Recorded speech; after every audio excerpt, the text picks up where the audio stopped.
अस्सलाम वालेकुम। Hope so तमाम बच्चे आप सब ठीक होंगे। आप लोग कमेंट बताइएगा कि आप लोगों की तैयारी कैसी चल रही है। और उसके साथ-साथ मैंने आपको बताया कि the Punjab prevention of hoarding act 2020 वाला कंप्लीट करवा दिया है। तो ये जिस तरह के हमारे नोट्स हैं ना, बच्चों मैं ये वीडियो एक बनाई है कि हम इस क्वालिटी के नोट्स बनाते हैं और इस क्वालिटी के नोट्स आपको प्रोवाइड करते हैं। सबसे पहले जी मैं हम इसके ऊपर मैंने 43 एमसीक्यू बनाए हैं और आप देखेंगे कि आपके लिए कितना फ़ायदेमंद होते हैं। अगर आप नोट्स इसी तरह बाकी जितने भी एसडीओ के लिए शेड्यूल्स लॉज के लिए जितने भी नोट्स हैं अगर आप वो लेना चाहते हैं तो आप इस नंबर पे व्हाट्सएप पे रब्ता करके आप सारे के सारे नोट्स भी ले सकते हैं और उसके साथ साथ आप अपने सारे के सारे टेस्ट भी दे सकेंगे यूनिस इंस्टीट्यूट के थ्रू और आप अपनी तैयारी को मतलब तेज कर सकेंगे और अच्छा कर सकेंगे। तो ये नंबर है जी। सबसे पहले जी the Punjab prevention of hoarding act was passed in which year? So सन 2020 के अंदर आया और ये सन 2020 का 15वां एक्ट है। इससे पहले जो रिपील किया गया था वो कौन से वाला था? ये मैंने आपको पढ़ाया हुआ है। वो था जी छठा। सन 2020 का छठा वो था, मतलब छठे वाला था जो एक्ट था उसको रिपील करके उसको खत्म करके तो ये 15वां एक्ट बनाया गया होर्डिंग को रोकने के लिए, होर्डिंग को बंद करने के लिए। फिर है जी द एक्ट एक्सटेंड टू, जो इस एक्ट का एक्सटेंड है वो कितना है? होल पंजाब के ऊपर है। फिर है जी the act came into force, तो ये कितनी देर में ये लागू कर दिया गया? तो ये इमीडिएटली एक ही दफा में ये लागू कर दिया गया, तो इसका ये ऑप्शन है। फिर है ये पहले सेक्शन में से। फिर डेफिनेशन, डेफिनेशन के अंदर मैंने हर सेक्शन को अलग अलग डील किया है। आर्टिकल का क्या मतलब है? आर्टिकल का मतलब ये है कि जितनी भी चीजें article listed in in the schedule, जितनी भी आर्टिकल, कितनी आर्टिकल्स आपको पता है? 41 लिखी गई हैं। तो जो 41 है, 41 जो आर्टिकल्स हैं, जो शेड्यूल हैं, तो उन आर्टिकल्स का मतलब ये है। फिर जी डीलर, डीलर से मुराद क्या है? वो मैन्युफैक्चरर हो सकता है, वो इम्पोर्टर हो सकता है, वो रिटेलर हो सकता है। तो ऑल ऑफ द अबव जितने भी हैं ये सारे इसको डीलर आप कह सकते हैं। तो ये सेक्टर में हमने पढ़ा है। उसके बाद है जी होर्डिंग मीन्स क्या है? स्टोरिंग बियॉन्ड अलाउड क्वांटिटी, मतलब जितनी गवर्नमेंट ने क्वांटिटी अलाउ की है उससे ज्यादा अगर आपके पास अमाउंट है किसी भी आर्टिकल की तो वो क्या कहलाएगी? वो होर्डिंग कहलाएगी। फिर नंबर 7 पर हमारे पास no maximum stock is prescribed. Hoarding means accumulating goods without selling despite demand. अब वो कह रहे हैं कि जितनी भी मतलब एक होता है ना कि होर्डिंग के लिए आपके पास कोई मैक्सिमम स्टॉक नहीं है। If no maximum stock is prescribed hoarding mean, अगर देखें यहाँ पर ये एमसीक्यू बड़ा सिंपल है। अगर आपके पास जितनी लिमिट के अंदर गवर्नमेंट ने कहा है कि आप इतना अपने पास सामान रख सकते हैं, अगर आपके पास उतना नहीं है, आपके पास थोड़ी मिकदार के अंदर है, क्या वो भी होर्डिंग हो सकता है? तो जी हाँ, वो भी होर्डिंग हो सकता है। वो किस केस में हो सकता है? कि अगर मार्केट के अंदर डिमांड है और आप वो चीज सेल नहीं कर रहे तो फिर भी वो होर्डिंग है।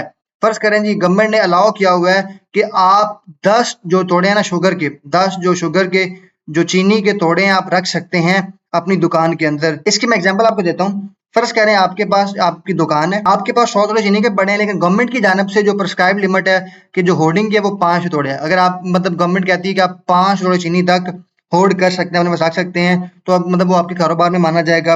लेकिन आपके पास तो पड़े हैं सिर्फ 100 तोड़े, तो क्या ये होर्डिंग होगी?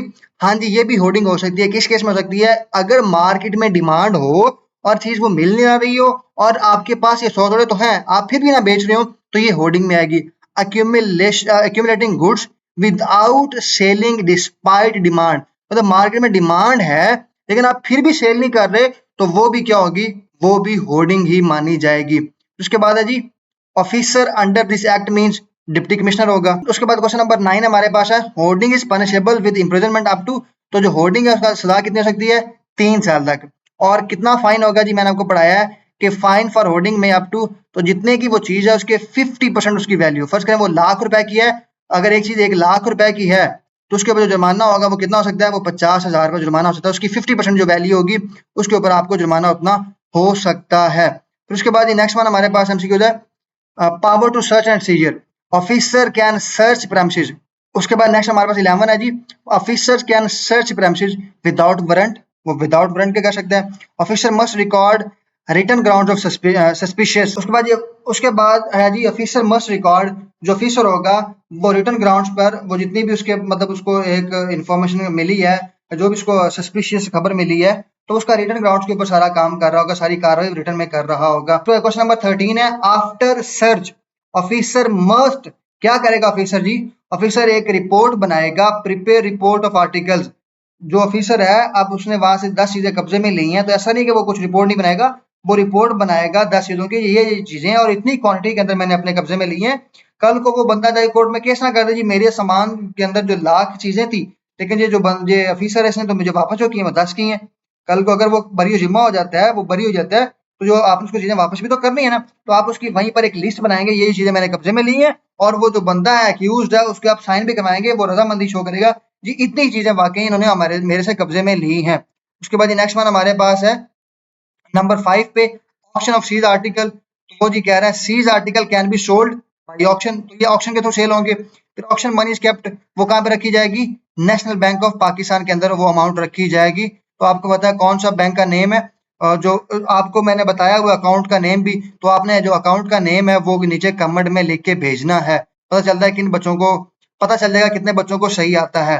इफ अक्यूज्ड इज अक्यूटेड मनी, उसके बाद 16 नंबर पे है, इफ अक्यूज्ड इज अक्यूटेड, तो जो अगर अक्यूज है उसको बरी कर दिया जाता है, तो returns to accused with profit, तो जो मनी होगी, ये जो पैसे हैं उसको क्या कर दिए जाएंगे, रिटर्न्स कर दिए जाएंगे, विद प्रॉफिट किए जाएंगे, उसको प्रॉफिट भी दिया जाएगा।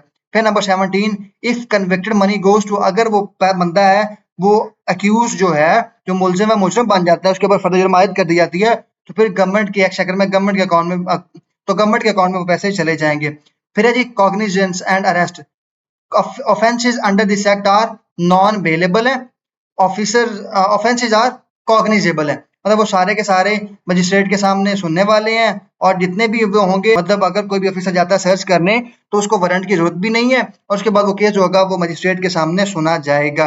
फिर है जी ऑफिसर कैन अरेस्ट, तो वो विदाउट वारंट किसी को अरेस्ट कर सकता है।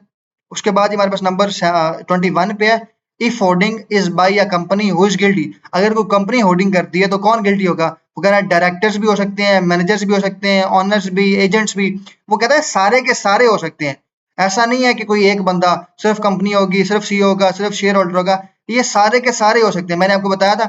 हाँ, अगर कोई बंदा साबित कर देता है कि वो जुर्म में मुलविस नहीं था तो उसको माफ कर दिया जाएगा, अदरवाइज सारे के सारे बराबर के शरीक होंगे। A director is not guilty if he proves contravention with his knowledge और विद ड्यू डिलीजेंस, अगर वो साबित कर देता है कोई भी डायरेक्टर, कोई भी मैनेजर के जी मैं इसमें शामिल नहीं हूँ, ये मेरे से ये काम नहीं करवाया गया, या मैं इसमें शामिल नहीं हूँ, तो वो बरी हो जाएगा। फिर है जी ट्रायल, केस को सुनना, केस को चलाना, तो ये जी ट्रायल जो होगा स्पेशल मजिस्ट्रेट के सामने होगा, और ट्रायल जो होगा फिनिश, जल्दी से जल्दी 30 दिन के अंदर उसको फिनिश कर दिया जाएगा, समरी ट्रायल होगा, जल्दी केस को निपटाया जाएगा।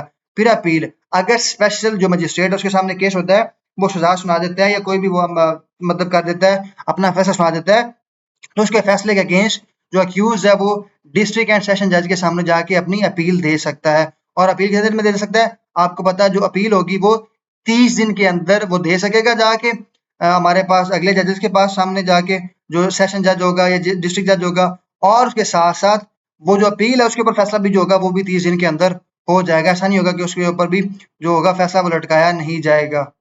और उसके बाद नेक्स्ट वन हमारे पास है नंबर 10, हमारे पास जी रिवार्ड फॉर इन्फॉर्मर है जी।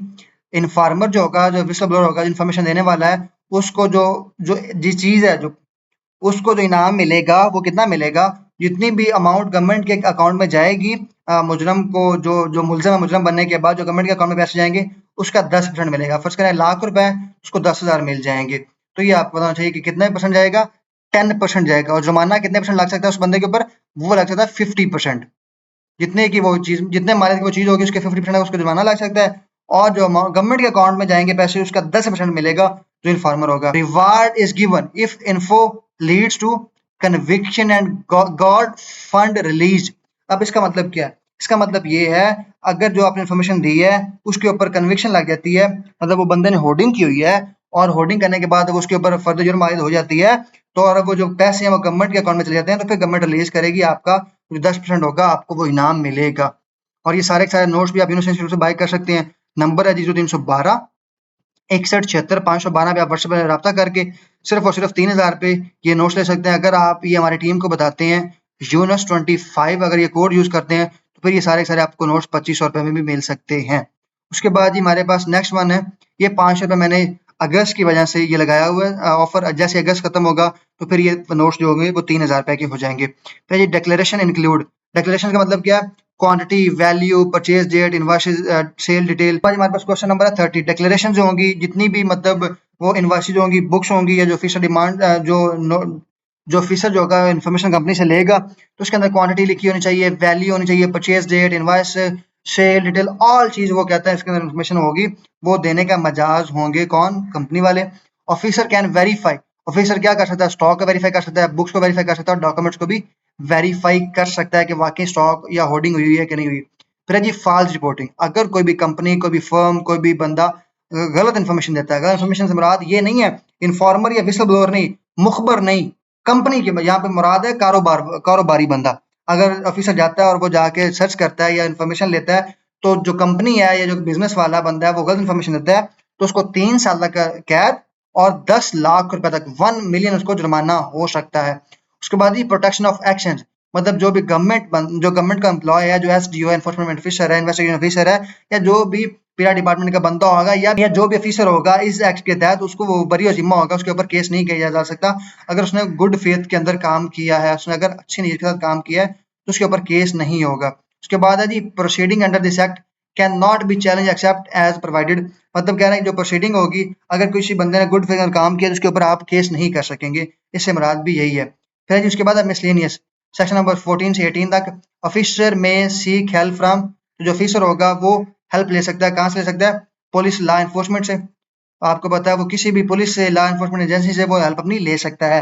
फिर ये rules under this act are made by public government, तो उसके बाद 37 है जी rules under this act are made by, तो पंजाब गवर्नमेंट जो होगी वो रूल्स बनाएगी। उसके बाद है दिस एक्ट ओवरराइड, तो ये जो एक्ट होगा वो द ऑल अदर लॉ, जितने भी वहां पे लॉज एग्जिस्ट कर रहे होंगे तो उसके ऊपर ये बर्तरी हासिल कर जाएगा, ये सबसे ऊपर होगा।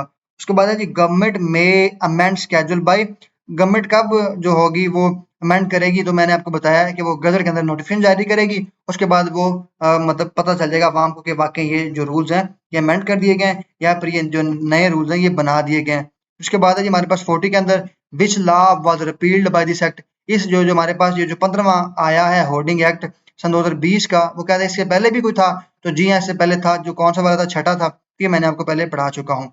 फिर है जी how many schedules article in this act, तो इस आर्टिकल के अंदर जो जितने शेड्यूल्स आर्टिकल हैं, तो इस एक्ट के अंदर 41 शेड्यूल्स आर्टिकल है। फिर जी उसके बाद हमारे पास 41 एमसीक्यूज है, how many scheduled article in this act, तो इस एक्ट के तहत 41 आर्टिकल्स हैं जिनकी होर्डिंग करना मना है। How many total section in this act, तो इस एक्ट के अंदर टोटल कितने सेक्शन है? 18 हैं। हाउ मैनी चैप्टर्स, कितने चैप्टर्स हैं? आपने कितने चैप्टर पढ़े हैं अभी तक? मुझे कमेंट में बताएं, मैं फिर इसको आगे मूव करूंगा। अभी यहाँ पे लिखें, तो यहाँ पर 0 चैप्टर है, कोई भी चैप्टर नहीं बनाया गया, ये चैप्टर्स के बगैर छोटा सा एक्ट है, तो ये 18 के 18 सिर्फ सेक्शन ही हैं।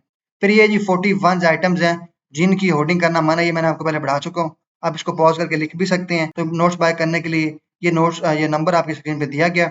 ये थी हमारी आज की वीडियो। चैनल को सब्सक्राइब लाजमी कर लें और वीडियो को लाइक करें। दुआ में याद रखिएगा। Stay tune. अल्लाह हाफिज़।